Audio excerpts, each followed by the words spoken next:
আসসালামু আলাইকুম বন্ধু, মোটরসাইকেল রিপেয়ারিং সেন্টারে সবাইকে আন্তরিক শুভেচ্ছা অভিনন্দন। আমাদের সামনে এটা হচ্ছে জিক্সার SF FI ABS। তো এই বাইকটির যে প্রবলেম, এই যে দেখেন এখানে হচ্ছে চাবির সুইচ প্রবলেম। আর আরেকটা যে বিষয় দেখেন, এখানে চাবির সুইচ দিয়ে এদিক সেদিক ঘাড় নড়লেও হয়, আবার হচ্ছে হ্যান্ডেলের যে পার্ট আছে ওখানে করে ঠোকা দিলেও আবার লাইন চলে আসে। তো এই যে দেখেন এই গাড়িটা আমাদের এখানে গাড়ির সঙ্গে বাধায় নিয়ে আসে, তো বাধায় নিয়ে আসার ওই ভিডিওটা আমরা নিতে পারিনি, যাই হোক ব্যস্ততার কারণে। এই যে দেখেন দেখাচ্ছি, এই যে দেখেন এখানে ঠোকা দিলে এখানে কিন্তু ABS-এর লাইন আছে, এই যে দেখেন। তো যাই হোক এটা হচ্ছে আপনার মেইন সুইচ প্রবলেম। তো যাই হোক এই সুইচটা এখন আমরা খুলছি, আর আমরা দেখতে থাকুন আমরা কীভাবে কাজগুলো করে থাকি।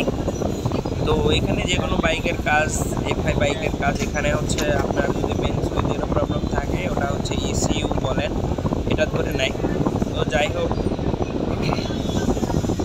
এখন আমরা যেটা করবো, মেইন সুইচটা খুলে নিব। খুলে নিয়ে আসলে আমরা দেখবো এখানে সমস্যাটা কি হয়ে আছে।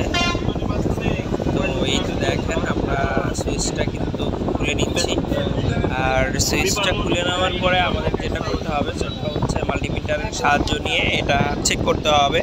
এখানে পয়েন্টও খারাপ হতে পারে, বা হচ্ছে আপনার এখানে যে দুইটা ওয়্যার আছে এই ওয়্যারেরও তার ছেঁড়া থাকতে পারে। যাই হোক আমরা এই তো দেখেন এখানে ভাঁজ করে আছে সম্ভবত। তো যাই হোক এটা আমরা এখন খুলে নেব। খুলে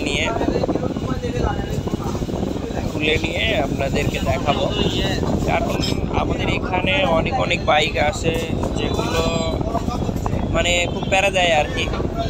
তো এই তো দেখেন আমরা হচ্ছে ওয়্যারটা কাভারটা ইন্ডিকেটরের সাহায্য নিয়ে কেটে দিচ্ছি। আর যেহেতু এখানে ভাঁজ পড়ে, আর এখানে ঢিল টাইট করলে আপনার কি হয়, আপনার কি লাইন আসতেছে আবার চলে যাচ্ছে। তো এই তো দেখেন এখানে কিন্তু বেশ কিছু তার ছেঁড়া আছে, এই যে দেখেন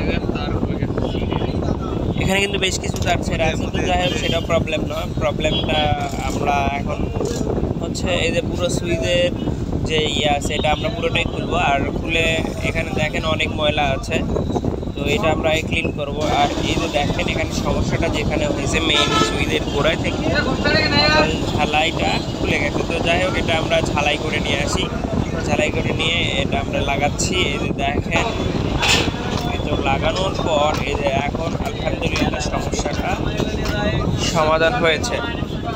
তো যাদের FI বাইক আছে তারা ইচ্ছে করলে এইভাবে কাজগুলো করে নিতে পারেন ইলেকট্রিশিয়ানের কাছ থেকে। ধন্যবাদ। অবশ্যই যারা আমাদের পেজ বা ইউটিউব চ্যানেলে নতুন, ফলো এবং সাবস্ক্রাইব করে দেবেন। ধন্যবাদ।